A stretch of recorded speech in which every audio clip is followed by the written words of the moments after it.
this project, since we finished the last project, which was a show in September, I made a fatal error. I made the mistake of telling Steve I had just retired. And he got that look on his face, and if you know Steve, some of you will recognize it. He gets this 1,000-yard stare, and then this insidious smile starts to climb across his face. And it was then that I realized that I should have kept that part to myself. So we've been quite busy with this. Welcome to Allegheny County. For those of you who are not native to the area, we're thrilled to have you. This is such a beautiful place, and you're here at a really good time of year. January wasn't. It's not a nice place all the time, but we live in such a green place, and it's a very inviting place in a lot of ways. Most importantly, because of the people who live here. I hope you feel at home, and I hope you come back to visit us. I'll be speaking tomorrow about that show that happened in September, and to talk about some of the Celtic art that's been happening here over the last half century. There are a number of, actually, people are rolling in still, whose work will be included in that slideshow tomorrow. And an overwhelming power in that, having come about beginning 50 years ago, was the man who is sitting here next to me. William MacCrea came to teach in Andover in 1957, yes, 57? 58, where he taught for 31 years. In my own family, he was teaching when my mother was in school. And then when I was in school, my brothers, he gave nighttime lessons to adults. My grandmother took painting lessons from him. And if we had stayed at Andover and he had taught one more year, he would have had my oldest son. So we almost hit 4 generations in my family. I'm going to talk more about that history tomorrow during my talk in the morning. We have the pleasure of learning more about Scotty's work as presented by Scotty. So you're in for a rare treat, and it is my pleasure to introduce William MacCrea.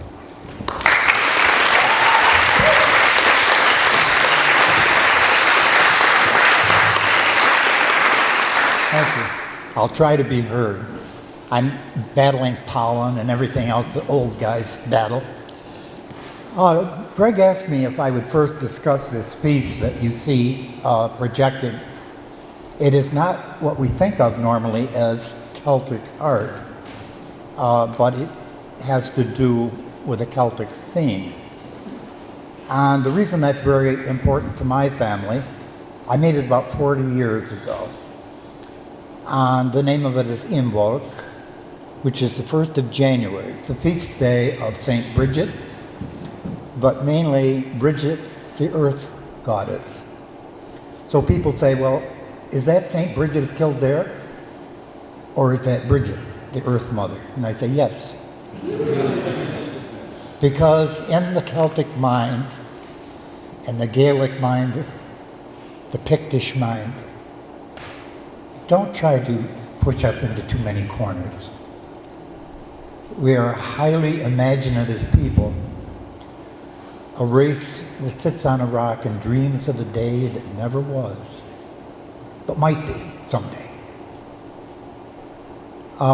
This particular piece behind me, I made about 40 years ago.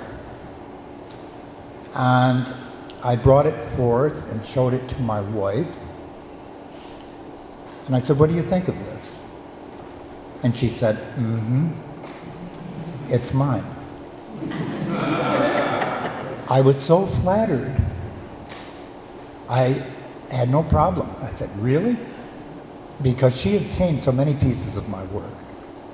And this one, she claimed to be hers. We were going to bring it over here, but you know what? I'm not so sure that she wanted me to take it out of the house. She's been gone now for 10 years, God bless her. But she was a wonderful, well, she was very supportive of me, her sons, grandsons. And so, anyway, Greg wanted me to speak of this piece. And as you see, the figure in the center, and you'll see a head of a Roman bishop turned to one side, up above. Well, there's a reason for that. The Scots Highlanders insist that Bishop Mel consecrated St. Bridget of Kildare to be a full-fledged bishop of the south of Ireland. Now that's not unusual because some of the greatest mentors of the Irish saints were women. Cornwall was probably almost completely converted by St. Ia, or the English call it St. Ives, St. Beha in the north, in Cumbria, and then over in Ireland, Eta, and Bridget of Kildare, unbelievable. What an influence she was on so many people. And so you see different forms of almost vegetation, seeds and so forth, and it isn't what we normally think of as Celtic art, but it has a Celtic theme. And our work sometimes goes like that as well. Down here, you see this one propped up in the chair. That's St. Brendan the Navigator, who we think got to North America long before Columbus. And of course, you probably read about the voyage of the Brendan in 1978, I think it was. But they sailed a ship that followed what had been written in the voyage of Brendan. And it was covered with bull hide. And yes, they got into a return current, and they got as far as Labrador. Or no, Newfoundland. Which is pretty good. If they hadn't run out of things, they probably would have gone right down to that catcher's mitt, which is, well, Cape Cod, Massachusetts. And so here they came, and I would be surprised if many, many times Irish sailors had not been blown off course, got into a return current, and come to these shores. The Saints of Ireland spoke of the land of the blessed, far beyond the Western Sea. So that is St. Brendan. And this one was kind of a fun thing. I did that for the Hardys. St. Kevin and the Blackbird. What a fantastic story. And of course, as you know, the Irish are great storytellers. Not that we Scots, we don't exaggerate like the Irish do. But anyway, I'm to talk to you today about identity, pride, and tradition. The diaspora. Well, let's go back a minute. You throw that term Celtic around. Well, Celtic isn't a race. If anything, it narrows down to a group of languages, Indo-European languages. Basically, Irish, Welsh, or Cymry, and Scottish Gaelic, Manx Gaelic. And of course you have the Cymric people of Wales, and the dialect that they speak in Brittany, which is very similar to Welsh. It really refers to linguistic groups, and when you say Celtic art, well, what is that? Are the people of Ireland or Scotland even Celts? Or are they speaking a language that was imposed upon them by an invading people? It's very possible. That's the way it happens. What happened to the Picts? They just didn't disappear. Their language died out. There's a movie that came out a year or two ago, The Eagle. Some of you may have seen it. It showed the Roman Ninth Legion, how they disappeared in the wilds of Caledonia. Those were the Picts. And I was interested because when they had the Picts speaking, they were speaking Gaelic. The Picts would not have been speaking Gaelic. But nobody knows what the Pictish language sounds like. It's gone. And it went a long time ago. Mrs. Black can tell you a lot more about the Picts. But they made all sorts of things. There were red Picts, they said, and there were black Picts. The red-headed Picts were the Clan Cotton people, the cat people. And then you had these other people that were dark Picts or black Picts, and they were smaller. But they didn't know what to call them, so they called them black Picts. Well, they were probably what the Romans called the Atticoti, the Atticots, an ancient indigenous people. They may have been the ones that started building brochs, we don't know. The round, tower-like centers where they would, they would defend themselves. And those things are ingenious. But there have been so many peoples over there. Ireland had Picts, as well as Scotland had them. And we know that the Picts used more representational art than the Gaels did. We talk about America as it's a melting pot. Hoo-hoo, Ireland, Scotland, they were melting pots long, long before we came along. I doubt that there's many families in Ireland that doesn't have some Danish blood. And in Scotland, that's true. The old people said they were forever putting dirks at one another's throats and rings upon one another's fingers. And that seems to be so. And we speak a language called English. I'm not Anglo-Saxon. In fact, when my kids misbehaved at table, I would say to them, and they would straighten right up. There is nothing in you but English, which meant you had bad manners. And the language, English, Darla, translates to gibberish. They speak gibberish. But anyway, we talk about the diaspora. This group of people who somehow came out of the mother countries, and some of them came out of the continent of Europe, some of them came from Ireland, Scotland, Wales. And we talk about these people. What happened to them? And, they're the dispossessed of Europe. Europe was pretty lucky for a couple, 300 years. They had a place to dump their unwanted people. But they made one mistake over here. They managed to knock down some of those big trees. And within 20 or 30 years, they had a better standard of living than the folks back home. That wasn't supposed to happen. So here were these people, and we find that the diaspora, the people outside of the mother countries, and the people back there share many things in common. They have many things, and they give to one another. You know, we think about the Scots in Canada, and we think about the Irish in the States.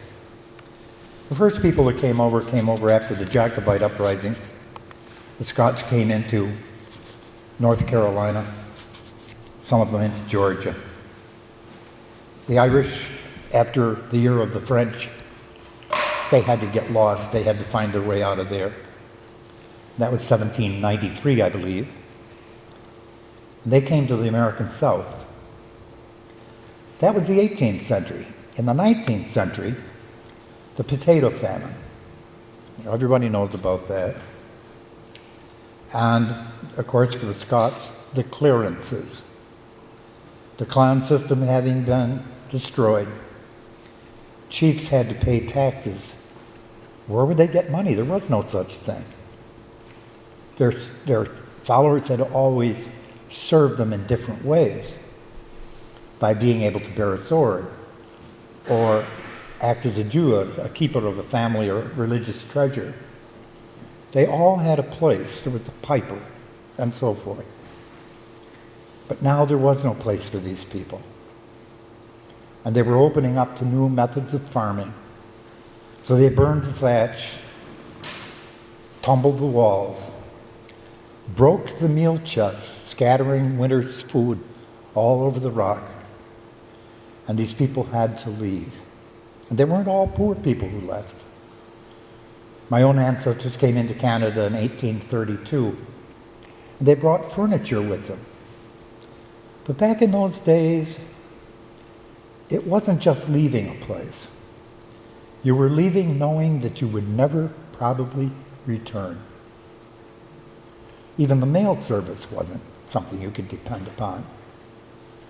And so they came over here. And what happened? Strange things happened. Ancient memories just kept popping up. And of course, in the 19th century, when the Irish came, they came for the States. They didn't want any more to do with the British Empire, whereas Canada was trying to establish a greater English-speaking presence west of Quebec, and so they welcomed the Scots Highlanders in. And oddly enough, the two cultures nourished one another, the one at home and the one overseas. And I'll get into that in a bit. It's kind of interesting, the things that they remembered. You know, we heard stories of our clan feuds and everything. And, but we didn't hear, what the world doesn't hear, is the stories of our very deep friendships among certain families and clans.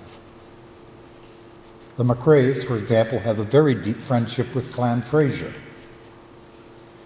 When I was a sailor out of boot camp waiting in a station to receive my assignment, a gangly young guy from the south, from another barracks, came in and said, "I was told your name is MacCrea."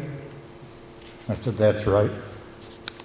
He said, "I was always told if I met a MacCrea, I was to make myself known. I'm from the Clan Fraser. And I was told you people are like kin to us." We gave each other a hug. It went way back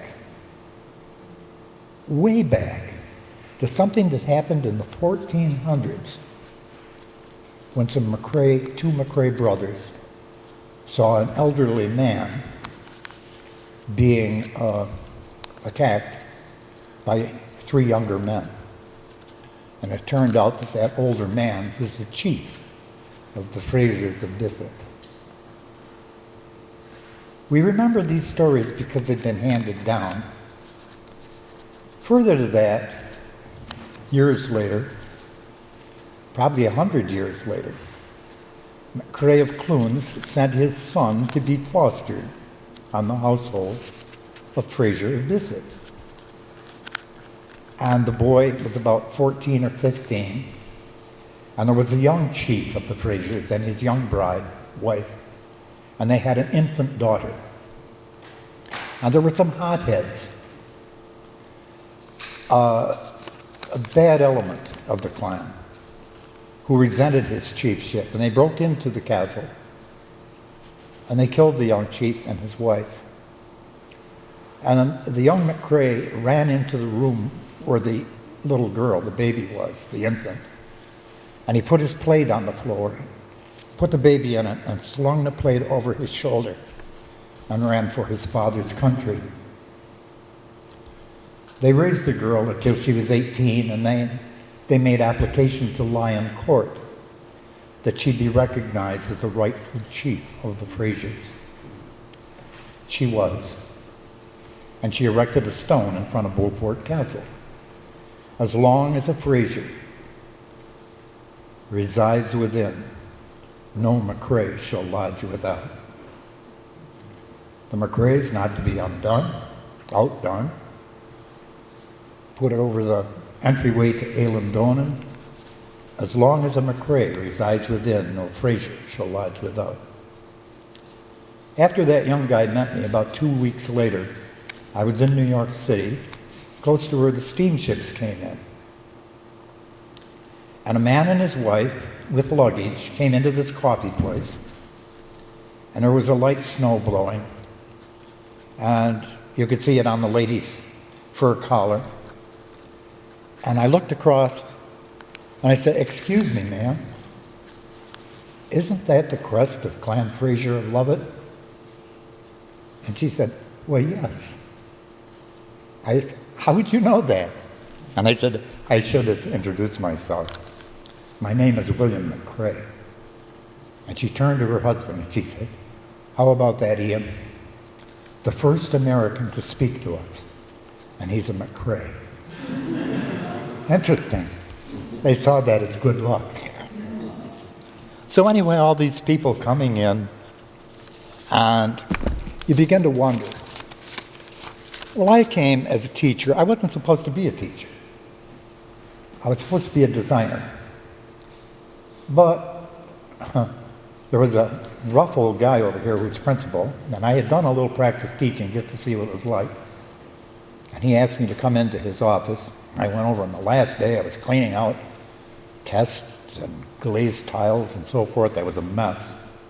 And I thought, oh boy, what have I done now? So I went over there, and he looked at me and said, are you going to teach these kids or not? I said, excuse me? So are you going to teach these kids next year or not? These McMichaels will appreciate it. They know the way he talked. And I said, no. He said, why not? Don't you like them? I said, I think they're the most beautiful kids I've ever seen. They're imaginative. They're resourceful. They're beautiful kids. Well, you know, these people are giving me too much credit. I didn't teach them Celtic art. They dragged that out of me. I don't know whether they discovered Celtic art or where Celtic art found them. I came into this school. Listen, these are the kind of names. Cannon, Campbell, Gavin, Lynch, McCormick, Doherty, Slade, McNeil, McGillivray, McMichael, Lang, Brown, Bruce, Wallace, Clark, Donaldson, Walker, McClure. It was like reading the roll of the Irish septs and the Scottish clans. But here's an interesting thing about this. One thing happened among the diaspora that didn't happen at home.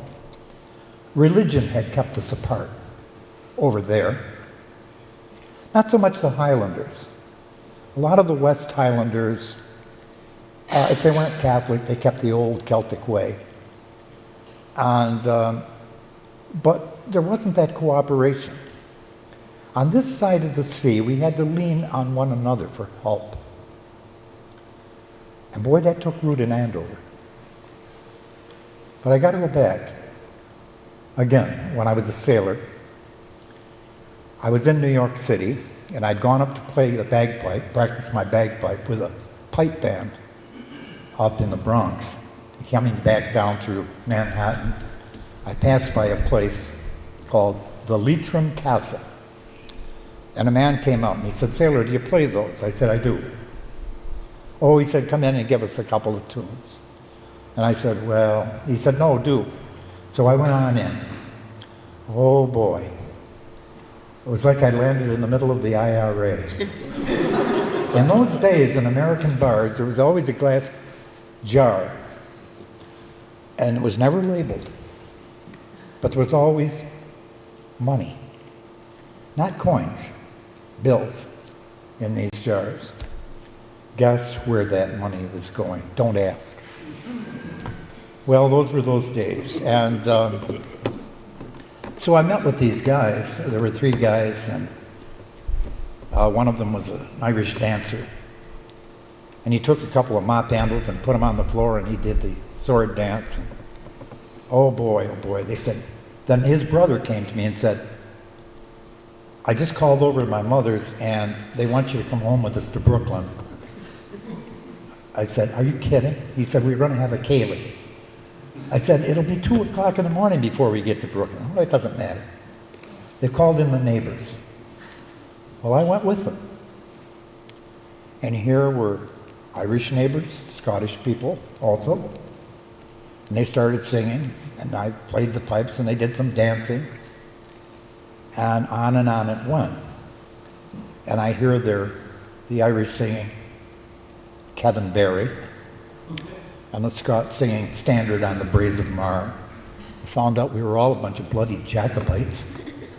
But anyway, what I wanted to tell you most was a few weeks later, I got to know those guys pretty well. So I walked down, my ship was in the Boston or Brooklyn Navy Yard. So I walked down to see these guys and thought we'd spend the evening. There, the three of them were on another opposite corner.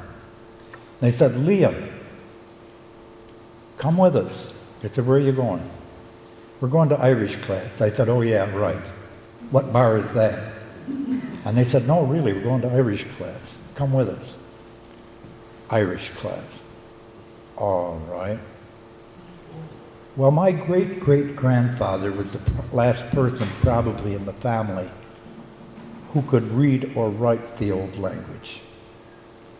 We grew up listening to it. When I was a kid, I just thought that's the way old people talk. But I wouldn't have been able to read or write a bit of it. So I went to this place with him, and there was a man, I think he was a priest. He didn't have the collar, but he was all in black. And we exchanged some words and so forth, and he'd question the way I'd pronounce something. And they had a large group of people, which after their initial meeting would divide into 4 groups depending on their proficiency. And he announced to them all, before we divide into our various groups, we have a rare opportunity tonight to hear a very ancient dialect of Old Irish. And I thought, wow. And he handed me a book. And I said, Misha, me. And he said, Liam du MacCrea, do you mean to tell me that you can read and write the language of our oppressors, and you cannot read and write the language of your own people, and you, from a family of tutors and bards that go a long way back? He knew that. Well, they taught me, he said, you can't learn any younger. And the Irish of New York taught me to read and write. And to this day, when I write in the old way, which even the Irish don't use anymore. The lenition was done by putting a dot over the top of the consonant, rather than follow it with an H. And they do that now. I suppose it's because of typewriters and computers, I don't know. But I was in Scotland and talking to Sir William Currie, who was the last bard of the Clan Ronald MacDonald's. And I jotted something down, and he said, where did you learn to write like that? And I said, well, I learned that from the Irish in New York. He said, up until the end of the 1600s, both Scots and Irish wrote like that. He said, I don't think even the Irish do anymore. Don't lose it. And then he gave me a book. And he said, I want you to have this book because before the MacCreas and the Curries ever left Ireland, we were lake people. We didn't go into Scotland in the early days.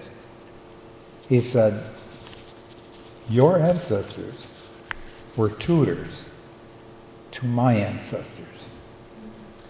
Your ancestors were tutors to the bards of the O'Donnells of Antrim. And I said, oh. So I found out, yeah. And he gave me this book on Highland superstitions. He said, your chief gave that to me when I was a boy. He said, that was Sir Colin MacCrea of Inverina. Well, what about all this? Well, I never taught a class in Celtic art. These kids dragged it out of me. They really did. I had 3 periods a week where I didn't have a class. I'd be in my art room, and all the kids found out, okay, somebody be there, so they asked if they could have a pass, come in and work on their own work. And then they would look and say, something that I would be doing, more of the interlacing than this one behind me. And you're going to teach us to do that? And I'd say, no. You'd only mess it up. I used reverse psychology a lot. Well, then you couldn't stop them. they got downright angry.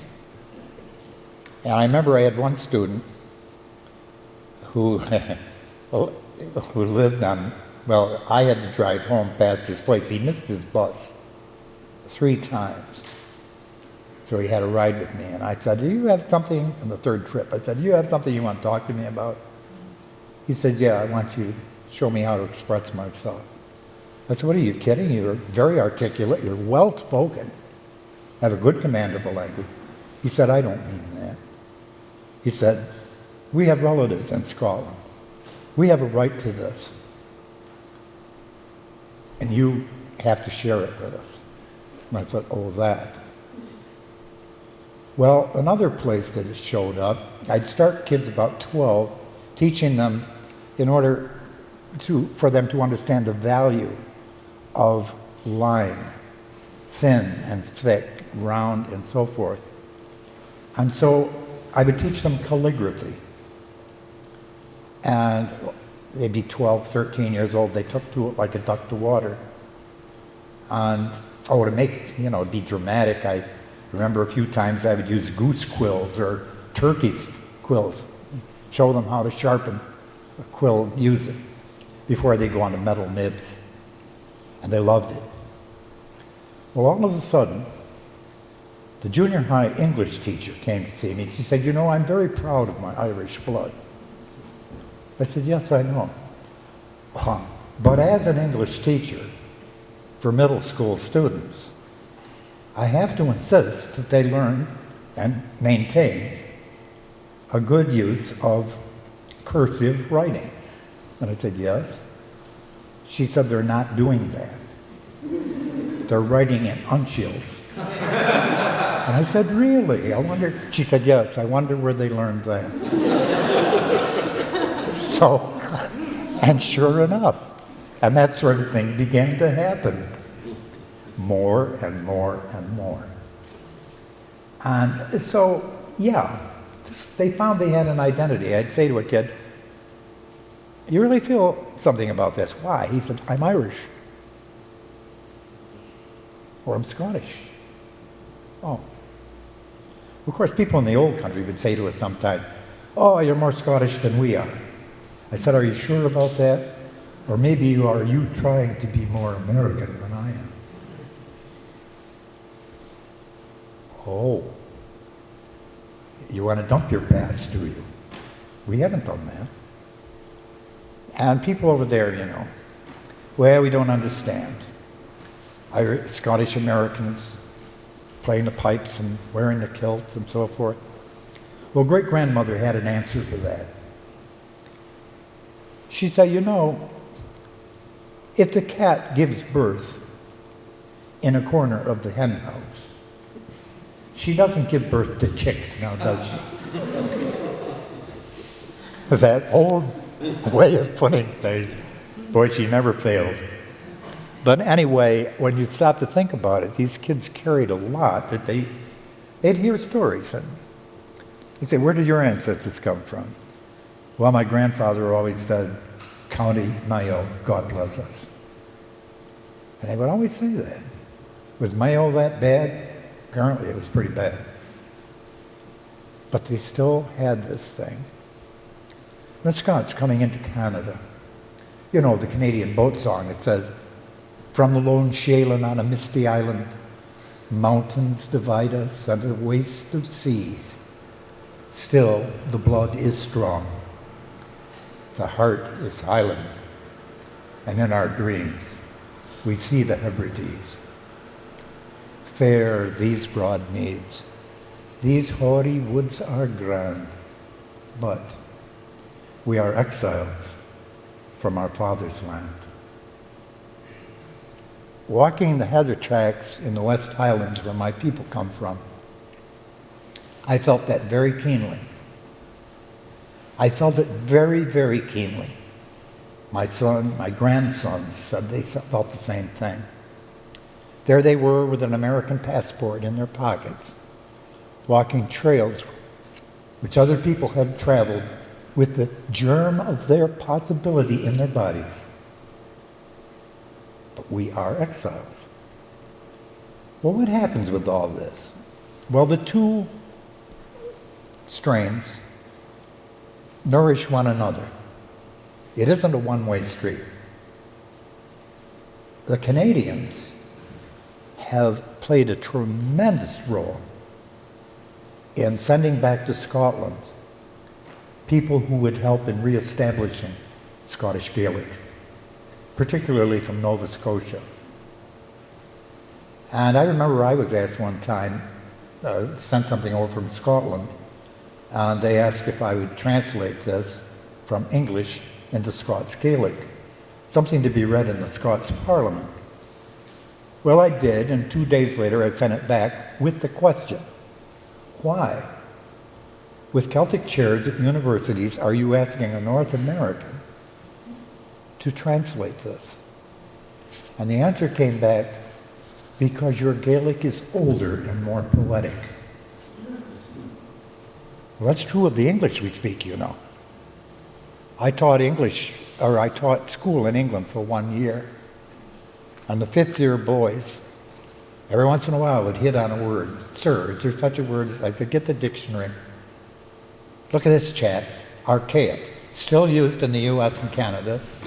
You speak archaically, sir. I said, well, somebody has to hold on to your language for you.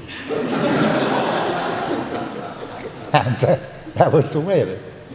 And I remember reading in a 1927, I got hold of an old copy of Transactions of the Gaelic Society of Inverness. And in that particular article, they mentioned that the harping tradition in Scotland had pretty well died out, as it had in Ireland. They mentioned in the article that as far as they knew, there were only two of the clarsach, the old Celtic harps, left, and they were both in museums. Well, it didn't die out. Because if the harpistry had died out in Ireland, it hadn't died out among the Irish of South Boston and Philadelphia or Chicago. Today, you can make a pretty good living if you can make clarsach. A lot of teenagers are playing them in both of those countries now. It's gone back. And over here, there are probably more people who speak Scots Gaelic in North America than there probably are back home. See, I said it, back home. Because every once in a while, Scottish people say, when are you coming home? I'll say, America's our Scotland now. Oh, I know, but you got to come home sometime. And, but anyway, we take a certain liberty. You know, when I sit here and in the presence of people such as Dr. McGaughan, these are people who are keeping a very ancient tradition. And this is beautiful. But we have these things that we just feel free to go and do as we will, as long as we keep the rules. And I remember there was a rather well-known practitioner of the old art from Ireland. And my grandson was in Walker's studio mapping out a Celtic design. And the fellow asked him, he said, is that coming out of your head? My grandson Alex said, yeah. Don't you have templates or anything? He said, what's a template? And he said, well, you know, I have a considerable file of templates that, he said, my grandfather would kick me if I used a template. It's supposed to come out of the head, you know? And it did. Well, anyway, what this led to, there again, Andover in those days was fighting the last of the Reformation. You had Protestants on one side, Catholics on the other. But you know what? This art somehow formed a bridge. Irish kids, Scottish kids, they were helping each other. And a lot has happened since then. And we can do that over here. In my own clan country, it's not so rare to see people from the Republic of Ireland because they go over there to play shinty with the Highlanders. But in a lot of parts of Scotland, that would not be so. I remember reading in the 1990s in an Irish-American journal at that time, which was called Unscahan, The Mirror. And there was a young Irish-American complaining, how long are we going to leave it to the Scottish Highlanders to carry our traditions for us? Why aren't more Irishmen wearing the kilt? Why aren't more Irishmen playing the pipes and forming pipe bands? Well, it wasn't too many years ago, 3-4 years ago, I was at Altamont by Albany for the New York State Highland Games. And the massed pipes and drums came onto the field.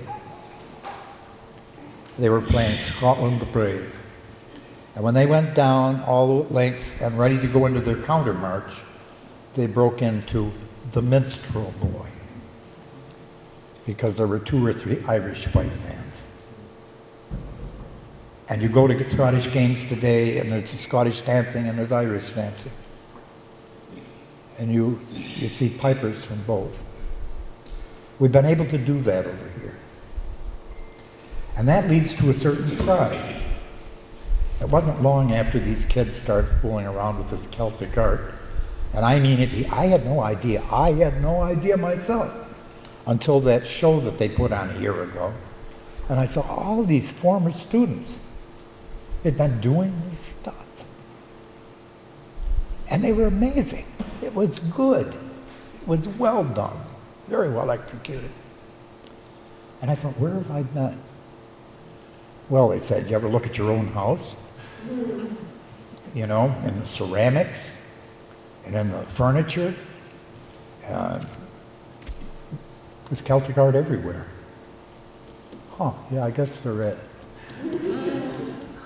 And people are comfortable with it. And yet there are other things that we had to address. The kids got into the point where they were doing more. They took pride.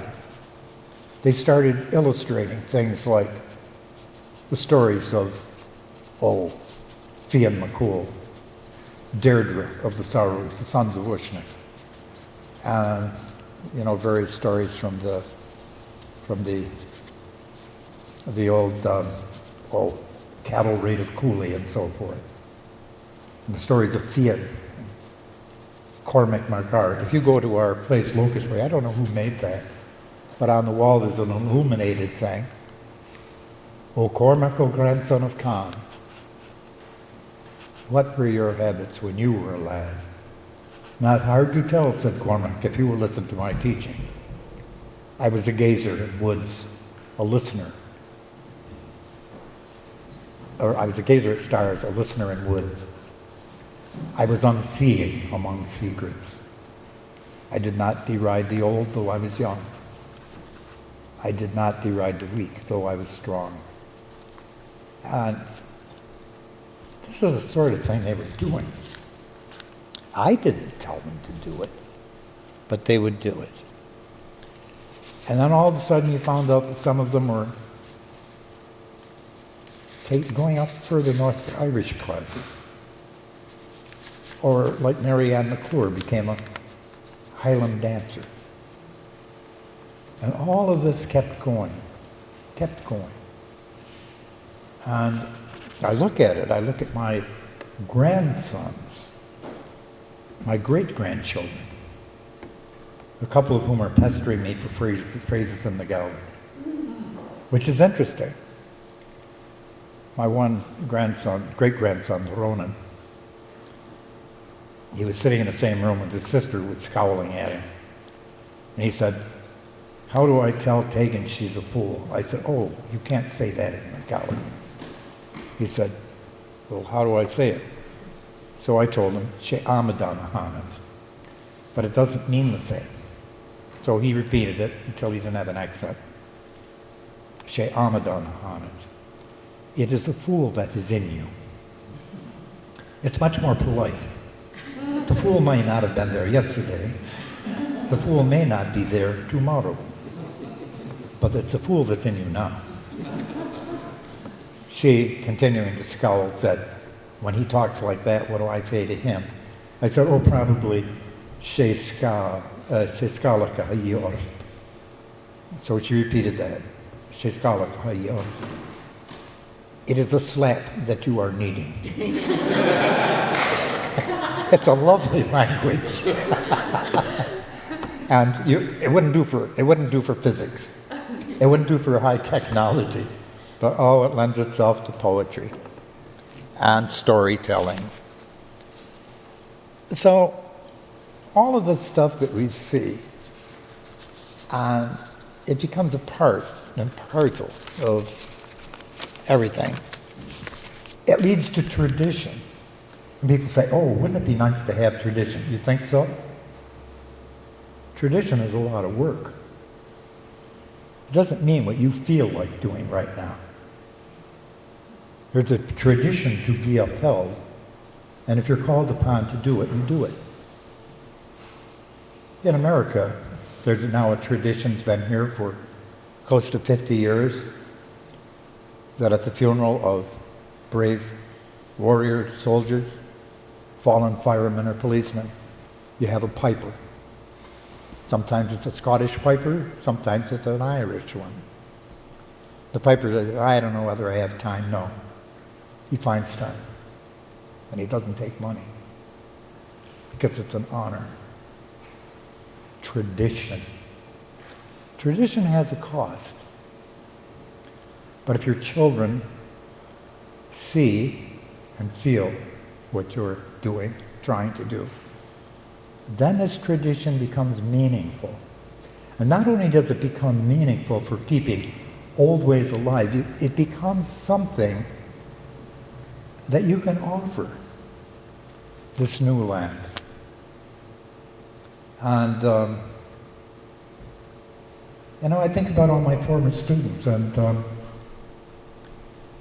I can't think of any of them who would be, not a one of them, had become a burden on society. They've all found their own way. When Steve Walker, I couldn't help him all the way. When he was in about